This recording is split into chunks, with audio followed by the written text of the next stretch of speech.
इस दुनिया में रहने वाला कोई भी इंसान क्यों ना हो, वो इन तीनों में से एक स्टेज पर होगा, जो है एस्पायर, सक्सेस या फेलियर। और ये तीनों स्टेज हमारी लाइफ में रिपीट होते रहेंगे। एस्पायर स्टेज वो है जब हम कुछ अचीव करने के रास्ते पर हों। सक्सेस स्टेज मतलब जो हमने चाहा था वो अचीव कर लिया हो। और फेलियर स्टेज मतलब हम एस्पायर से सक्सेस तक पहुंचने में फेल हो जाएं। इन तीनों स्टेज पर जो चीज हमारे साथ मौजूद होती है वो हमारा ईगो, और ये ईगो ही हमारा सबसे बड़ा दुश्मन होता है। जैसे गुस्सा और हंसी इंसान के चेहरे पर नजर आता है, इसी तरह ईगो भी हमारे बिहेवियर में नजर आ जाता है। आज तक जितने भी लोग अपने दम पर वर्ल्ड फेमस हुए हैं, उनको आप देख लो, वो कॉन्फिडेंट तो जरूर होंगे मगर ईगोइस्टिक नहीं। कॉन्फिडेंस और ईगो में बहुत बड़ा फर्क है। Confidence without humility is arrogance, यानी आजिजी के बगैर एतमाद इस्तकबार लाता है, यानी ईगो। और अच्छी बात यह कि हम इस ईगो को कुछ टेक्निक्स के जरिए कंट्रोल कर सकते हैं, जिससे वो हमारे रास्ते में ना आए और हम जो चाहें अचीव कर सकें। Stage number 1, Aspire. ये वो स्टेज है हम कुछ बड़ा और बेटर गोल्स अचीव करना चाहते हो। जैसे कोई गवर्नमेंट एग्जाम की तैयारी कर रहा होता है, कोई ऑडिशन के लिए क्लिप्स बना रहा होता है, और कोई जो अपना बिजनेस प्लान तैयार कर रहा होता है। और यही स्टेज थोड़ी मुश्किल होती है, क्योंकि हम एक्साइटेड और नर्वस होते हैं। हम अपनी नर्वसनेस को छुपाने के लिए हम जो बड़ी बड़ी बातें करने लग जाते हैं, वही हमारा वीक पॉइंट है। बड़ी बड़ी बातें करना बहुत आसान है, क्योंकि एक्चुअल वर्क की बजाय सिर्फ बातें करके बहुत कम एफर्ट से लोगों की अटेंशन और एप्रिसिएशन हासिल कर सकते हैं। लेकिन सिर्फ बातें करके रियल वर्क करने के बगैर लोगों से तालियां और तारीफ सुनने की भूख ही हमारी ईगो है। बातें तो कोई भी कर सकता है, इवन कि एक पागल भी कई घंटों तक किसी टॉपिक पर बात कर सकता है। लेकिन आज की दुनिया में जो रेयर है वो है साइलेंस। ज्यादा बोलने और ज्यादा सोचने से आपकी एनर्जी डिस्ट्रॉय होती है, और स्टार्टिंग में ही एनर्जी डिस्ट्रॉय होने से आपका वर्क स्टार्ट नहीं होता। ज्यादा सोचने से आपका ईगो एक इमेजिनरी ऑडियंस तैयार करता है, जिससे आपको लगता है कि दूसरे आपको ही देखते हैं, आपको ही सोचते हैं, पर हकीकत में ऐसा नहीं होता। ऑथर ने एग्जाम्पल दिया है कि एक टीनेजर ने एक वीक के लिए अपनी क्लास मिस की, क्योंकि कुछ दिनों पहले कैंटीन में उसकी पैंट पर जूस गिर गया था, जिसकी वजह से वो शर्म का मारा स्कूल नहीं गया, क्योंकि उसके ईगो ने एक इमेजिनरी ऑडियंस बना ली थी। स्कूल में सब उसके बारे में सोचते होंगे, उसी की बातें करते होंगे, लेकिन हकीकत ये थी कि दूसरे दिन किसी को वो इंसिडेंट याद भी नहीं था। इसलिए जितना आपको लगता है उतना लोग आपके बारे में नहीं सोच रहे होते। एक टर्म है एथोमिया, यानी एक्सटर्नल चीजों से डिस्ट्रैक्टेड हुए बगैर आगे बढ़ना। आजकल सोशल मीडिया एप्स और ब्रेकिंग न्यूज ने लोगों के अटेंशन स्पैन और काम करने पर फोकस करने की एबिलिटी को डिस्ट्रॉय कर दिया है। फोर्ड कंपनी के फाउंडर हेनरी फोर्ड ने कहा था कि आपकी रेपुटेशन जो आपने किया है उसकी बेस पर बिल्ड होती है, ना कि जो आप करने वाले हो। वैसे भी टैलेंट सिर्फ एक स्टार्टिंग पॉइंट है। वैसे आपने सुना होगा कि लोग बहुत ज्यादा टैलेंटेड होने की वजह से भी टैलेंट में ज्यादा बिल्ड नहीं कर पाते, क्योंकि उनका ईगो उनको डरा कर किसी न किसी तरह रोकने की कोशिश करता है। स्टीव जॉब्स कहते थे, जब तक हम लोगों को दिखाएंगे नहीं तब तक उन्हें नहीं पता चलेगा कि उन्हें क्या चाहिए। आपका टैलेंट भी एक प्रोडक्ट की तरह है, जब तक आप इसको रिप्रेजेंट नहीं करोगे लोगों को पता नहीं चलेगा। हम में से ज्यादातर लोग एस्पायर स्टेज पर ही होंगे। तब हमारे ईगो को कंट्रोल में रखने के लिए जो इंपॉर्टेंट चीज है वो है अपने काम पर ध्यान देना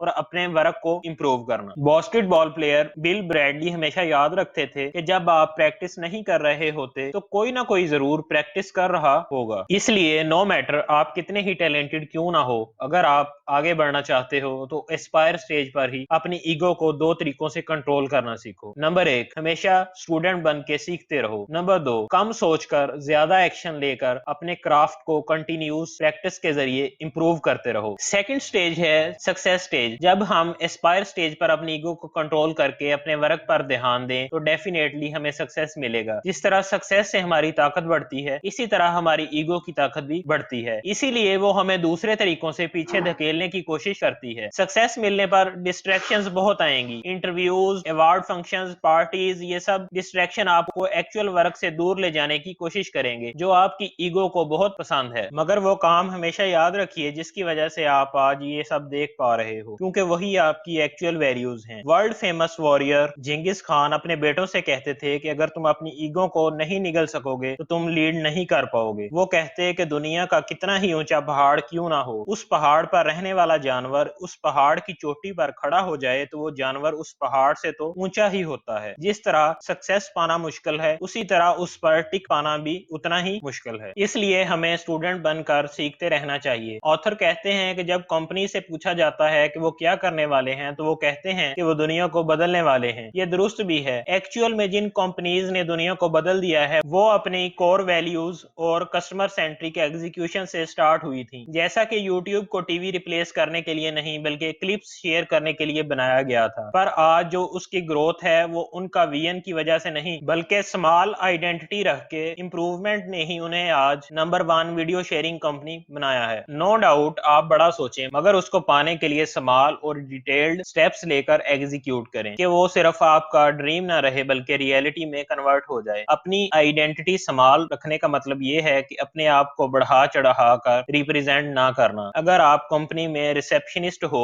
और कोई पूछे तो उसको एडमिन सपोर्ट ऑफिसर कहने की बजाय रिसेप्शनिस्ट कह दो, जिससे आप पोलाइट रहकर दूसरों से सीख पाओगे और इम्प्रूव कर पाओगे। ज़ेन फिलोसोफर जियोगान अपने आप से कहते थे कि सोबर बने रहो, अपने पास पड़ी दौलत और पॉपुलैरिटी से कभी धोखा मत खाओ, जिस काम के लिए तुम जाने लगे हो वो करते जाओ। रायन हॉलिडे कहते हैं जो रियल में सक्सेसफुल हैं वो मॉडेस्ट लाइफ जीते हैं। इसका ये मतलब नहीं उनको लग्जरी लाइफ जीना नहीं आता, पर वो सिंप्लिसिटी के जरिए कोर वैल्यूज और स्टैंडर्ड्स को ज्यादा अहमियत देते हैं। मोहम्मद अली कहते थे जब आप मेरे जितने ग्रेट होगे तब हम्बल बने रहना बहुत मुश्किल है, क्योंकि वो मानते थे कॉन्फिडेंस, स्किल और टैलेंट से भी ज्यादा जो रेयर चीज है वो है सेल्फ अवेयरनेस एंड ह्यूमिलिटी। इसलिए जब आपको सक्सेस मिले उसको बरकरार रखने के लिए हम्बल बने रहो, क्योंकि सक्सेस मिलने पर इवेंट्स, कैमराज और स्पॉटलाइट आपको आपके कोर वर्क से दूर ले जाते हैं। तीसरी स्टेज है फेलियर। किसी भी काम में फेल होना आम बात है। अपनी ईगो को कंट्रोल रखने के बाद भी हम फेल हो सकते हैं, लेकिन वो फेलियर टाइम में हम क्या करते हैं। डेट्रॉइट रेड नाम के लड़के को 10 साल के लिए जेल में डाल दिया गया। उसके ऊपर स्मगलिंग, चोरी, हेराफेरी और खून के इल्जाम थे। वो ना किसी को मारने से डरता था ना खुद मरने से। उसके पास खुद की गन थी जिससे वो ये सब काम करता था। जेल में उसने आम कैदियों की तरह बैठे रहने की बजाय सीखना शुरू कर दिया। वो वहां से निकल नहीं सकता था, इसलिए उसने समझदारी से जो कर सकता था किया। जेल लाइब्रेरी में उसने हिस्ट्री, रिलीजन और फिलोसफी के ऊपर बहुत सारी बुक्स पढ़ी। उसने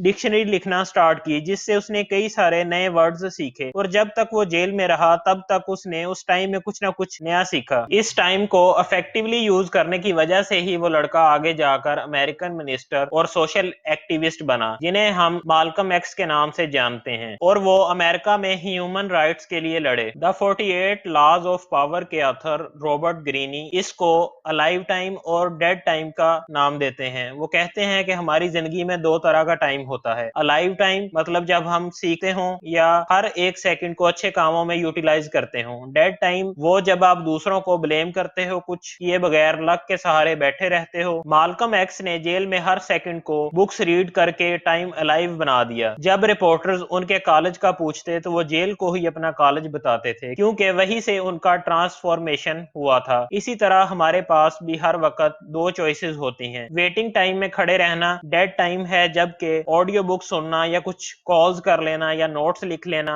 अलाइव टाइम है। जब आप बार बार फेल हो रहे हो तो अपने टाइम को अलाइव टाइम बनाओ। रायन हॉलिडे का मानना है कि कुछ खिलाड़ी ऐसे भी होते हैं जो अपना बेस्ट परफॉर्मेंस देने के बाद भी लोगों की तालियां सुनने के लिए नहीं रुकते, क्योंकि वो जानते हैं कि ये तालियां स्टेडियम पर परफॉर्म करने से नहीं बल्कि जब लोग मजे कर रहे थे, लोगों की एप्रिसिएशन की परवाह किए बगैर प्रैक्टिस करने से आई है। रायन हॉलिडे ट्रेनिंग को स्वीपिंग से रिलेट करते हैं। जिस तरह फर्श एक दफा साफ करने से हमेशा के लिए साफ नहीं रहता, उसे रोजाना साफ करना पड़ता है, इसी तरह हमारे टैलेंट को पॉलिश करते रहना पड़ता है। प्रैक्टिस के जरिए अपने टैलेंट को चमकाना पड़ता है, नहीं तो इस पर जंग लग जाता है। Ego is the enemy book her leader, athlete, designer और हर एक क्रिएटिव पर्सन को रीड करनी चाहिए, जो इस 21st सेंचुरी में दूसरों से अलग बनकर आगे बढ़ना चाहता है।